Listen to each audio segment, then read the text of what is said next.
खबर दिन भर में आपका इस्तकबाल है। मैं हूं आपके साथ आपका मेजबान रहीम अहमद खान। नजर डालेंगे देश और दुनिया की तमाम बड़ी खबरों पर। आगाज हेडलाइंस के साथ करेंगे। सुर्खियों को पेश करने में ताउन किया है डॉक्टर ऑर्थो ऑयल के साथ साथ डॉक्टर ऑर्थो कैप्सूल्स साथ लेना ना भूलें।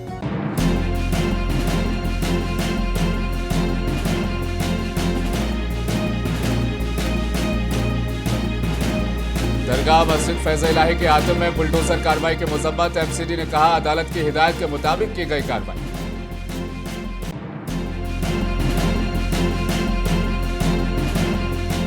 पीएम मोदी से मुतालिक ट्रंप के हालिया बयानात। सलमान खुर्शीद ने पूछा हुकूमत आजादाना फैसले करती है या किसी के दबाव।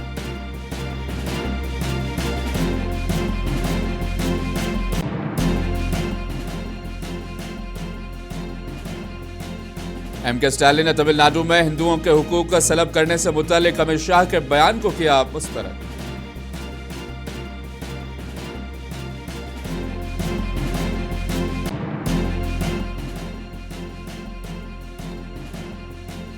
इंदौर में आलूदा पानी से अमवात की तादाद 18 हुई। इंतजामिया ने 15 मुतासिरा खानदानों को दिया 2 लाख रुपए का मुआवजा।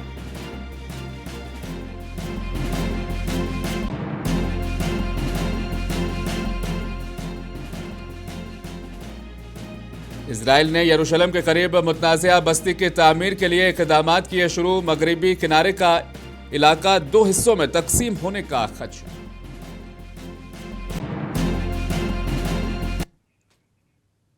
दिल्ली में सैयद फैज़ इलाही मस्जिद के करीब इंसदाद तजावुज़ात मुहिम के दौरान पेश आए तशद्दुद के वाक़े पर दिल्ली पुलिस ने कार्रवाई करते हुए मुकदमा दर्ज कर लिया है और 5 अफराद को हिरासत में ले लिया है। पुलिस के मुताबिक ये कार्रवाई अदालत के हुक्म पर दिल्ली म्युनिसिपल कॉरपोरेशन की जानिब से मसाजिद और करीबी कब्रिस्तान से मुत्तसिल जमीन पर जारी तजावुज़ात हटाने की मुहिम के दौरान की जा रही थी। पुलिस हुक्काम के मुताबिक मुहिम के दौरान अचानक कुछ अफराद ने पुलिस एहलकारों पर पथराव और शीशे की बोतलें फेंकी, जिसके नतीजे में कम से कम 5 पुलिस एहलकार जख्मी हो गए।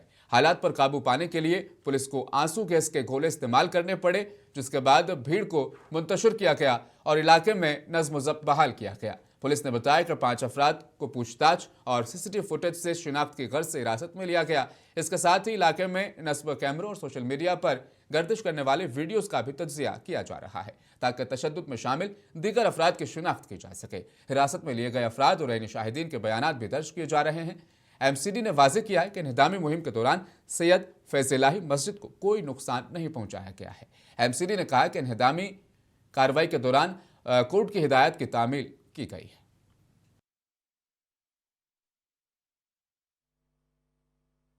पुरानी दिल्ली के तुर्कमान गेट इलाके के अंदर ये वही जगह है दरगाह हज़रत सैयद फैज़ इलाही, जहां पर कल रात में जो जगह है वो मस्जिद का जो अहाता था उसको मिस्मार कर दिया गया, उसको मुनहदिम कर दिया गया और ये एमसीडी की तरफ से कार्रवाई की गई है। और इससे पहले एमसीडी की तकरीबन 30 से ज़ायद जेसीबी ने ये वहाँ पर जो इलाके में तैनात थी। इसके अलावा दिल्ली पुलिस की और जो पैरामिलिट्री के फोर्सेस के अफसरान भी यहाँ पर तैनात थे और ये वही जगह है जहाँ पर कल रात में ये एमसीडी की तरफ से कार्रवाई हुई है। इसके अलावा आप देख सकते हैं कि ये एमसीडी की तरफ से जेसीबी के जो मलबा है वो उठा रही है, जो जगह उसने ध्वस्त की थी। और इसके अलावा सिक्योरिटी के पुख्ता इंतजामात किए गए हैं और जगह जगह पुलिस ने बैरिकेडिंग और पैरामिलिट्री फोर्स के अफसरान तैनात हैं। इससे पहले ही आपको बता दें हमारे पीछे ये तुर्कमान गेट इलाका है जहां से कल रात में कुछ नौजवानों के जरिए पत्थरबाजी की गई है। हालांकि अभी तक उन नौजवानों की जो पुख्तगी नहीं हो पाई है। हालांकि दिल्ली पुलिस के अफसरान तकरीबन 100 से शायद सीसीटीवी फुटेज के जरिए जो बच्चे हैं उनको नौजवानों को तलाश करने की कोशिश मसरूफ है। पुरानी दिल्ली के तुर्कमान गेट इलाके के अंदर ये वही दिल्ली की मस्जिद फैज़ इलाही के आते में एमसीडी की कार्रवाई पर जमात इस्लामी हिंद के नायब सदर ने अपना रद्दअमल जाहिर किया। उन्होंने इस कार्रवाई को जानिबदाराना और जालिमाना करार दिया। एनक्रोचमेंट के नाम पे हटा दिया गया। ये वो प्रॉपर्टीज हैं जो दिल्ली में 123 प्रॉपर्टीज हैं जिसको प्रोटेक्टेड प्रॉपर्टीज करार दिया गया है और जिसके ऊपर हाईकोर्ट की तरफ से स्टे है।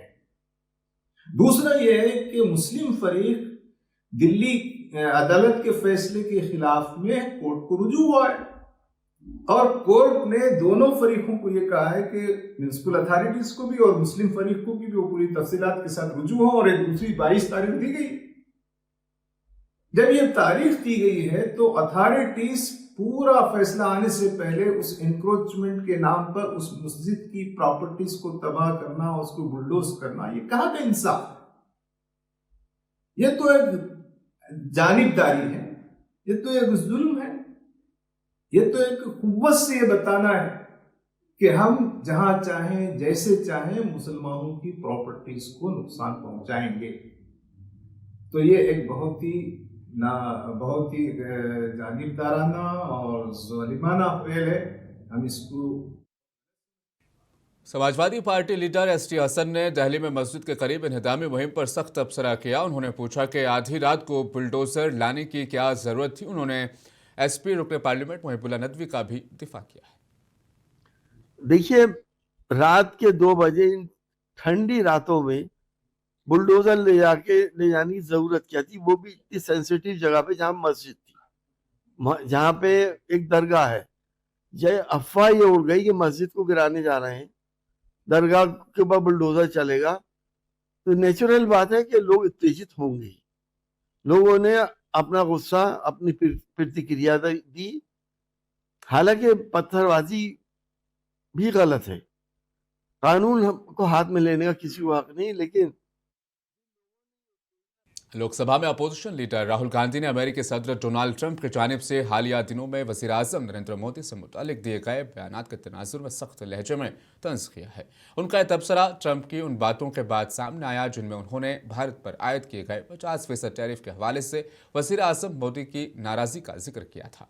राहुल गांधी ने अपने बयान के साथ इस हवाले से अपना एक वीडियो भी शेयर किया।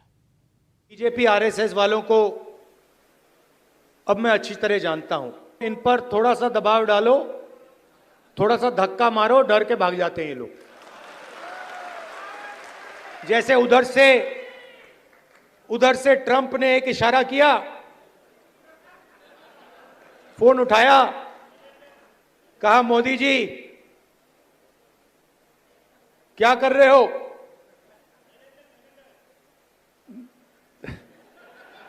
नरेंद्र सरेंडर, और जी हजूर करके नरेंद्र मोदी जी ने ट्रंप के इशारे का पालन किया। ये अमेरिकी सदर डोनाल्ड ट्रंप के हालिया टैरिफ तबसरों पर कांग्रेस लीडर सलमान खुर्शीद ने अपना रद्द-ए-अमल जाहिर किया। उन्होंने कहा कि मरकजी हुकूमत को वाज़ेह करना चाहिए कि आया वो आज़ादाना तौर पर फैसले करती है या दूसरे ममालिक के दबाव में करते हैं। ये हमारी पार्टी की लीडरशिप की राय बड़ी स्पष्ट है और इस बात को उसी स्तर से कहा गया है, बार बार कहा गया है कि ये बात स्पष्ट नहीं है इस देश में, ये बात हमारी आम जनता को स्पष्ट नहीं है कि क्या हम स्वतः अपने निर्णय लेते हैं या हमारे निर्णय पर कोई दबाव डाल के वो निर्णय हमसे लेवाता है। चाहे वो तेल का मामला हो, चाहे वो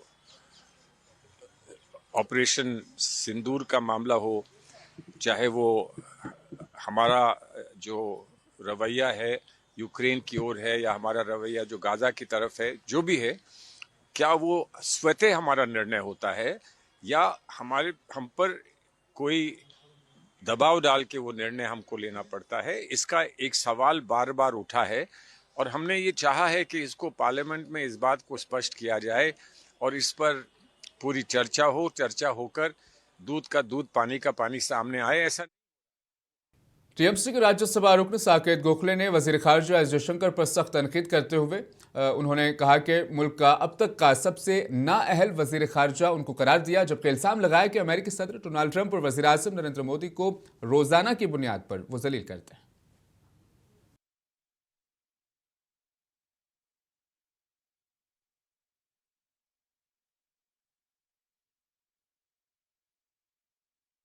मगरबी बंगाल में बीजेपी लीडर कौस्तव बागची ने मुबैना तौर पर कहा कि हिंदुओं को मुसलमानों की दुकानों से चिकन, गोश्त या बिरयानी नहीं खानी चाहिए। इस मामले पर टीएमसी लीडर कुणाल घोष ने कहा कि हम खाने की दुकानों का फैसला मजहब की बुनियाद पर नहीं करते, ये हमारी सकाफत के खिलाफ है। ये कौस्तव बागची वो जो कह रहा है बिरयानी के बारे में कि क्या है, हमारा बंगाल का कल्चर ऐसा ये धर्म के नाम पे नहीं होता। हम लोग बिरयानी खाते हैं, आर्सेनल का बिरयानी बहुत अच्छा है, रॉयल का बिरयानी मोगलाई बहुत अच्छा है, सिराज का अच्छा है। हम हिंदू मुसलमान देख के हमारा फूड हैबिट या दुकान हमारा ये डिसीजन नहीं होता। ये एक प्रॉब्लम है। कौस्तुभ बागची जो है वो तो पॉलिटिकल कारण में उनका पूरा हेड तो सेव कर लिया है ना। जितना दिन तृणमूल रहेगा वो तो पूरा बाल उड़ा दिया है।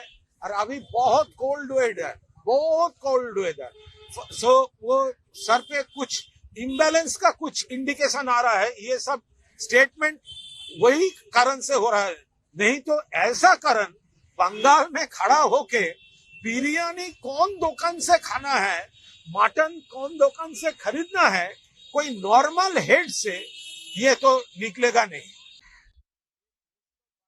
मध्य प्रदेश के शहर इंदौर के भागीरथपुरा इलाके में आलूदा पानी के इस्तेमाल से होने वाली अमवात का सिलसिला थमने का नाम नहीं ले रहा। ताज़ा तरीन इत्तलात के मुताबिक इस वाक़े में मरने वालों की तादाद बढ़कर अब 18 हो गई। इलाके में पीने के पानी की सप्लाई में आलूदगी के बायस बड़ी तादाद में लोग शदीद बीमार पड़े, जिनमें से मुतअद्दिद जानबर न हो सके। इंतजामिया ने अब तक 15 महलिकीन के अहलखाना को 2 लाख रुपए का मुआवजा दिया है। इधर अपोजिशन जमातें इस वाक़े को इंतजामिया और म्यूनसिपल कॉरपोरेशन की संगीन लापरवाही से करार देते हुए मुसलसल तनकीद कर रहे हैं। जो भगीरथपुरा में अगर हम लोग पानी सप्लाई की बात करें तो अभी टैंकरों के माध्यम से पेयजल को प्रदाय किया जा रहा है और वहाँ के जो बोर हैं उनको बोर उसमें भी क्लोरीन की डोजिंग की गई है और उनके भी सैंपल लिए जा रहे हैं निरंतर। साथ ही साथ जो हमारी नर्मदा की लाइन है उसमें क्लोरीन फ्लशिंग की कार्रवाई चल रही है। फ्लशिंग होने के बाद उसमें रेसिडुअल क्लोरीन के लेवल चेक किए जाएंगे, उनके सैंपल्स लेके उनको भी लैब में टेस्ट किया जाएगा और उसके बाद हम उस लाइन को प्रारंभ करने की प्रक्रिया भी करेंगे। तो ये निरंतर हम लोग प्रयास कर रहे हैं कि चीज़ें सामान्य होती जाएं और वहाँ पे जो भी इसके लिए आवश्यक कदम है उठाए जा रहे हैं। देखिए ऐसे सभी दुखद परिवार, लगभग 18 दुखद परिवार हैं, उनको माननीय मुख्यमंत्री जी के निर्देशानुसार उनको सहायता राशि 2 लाख रुपए की प्रोवाइड की गई।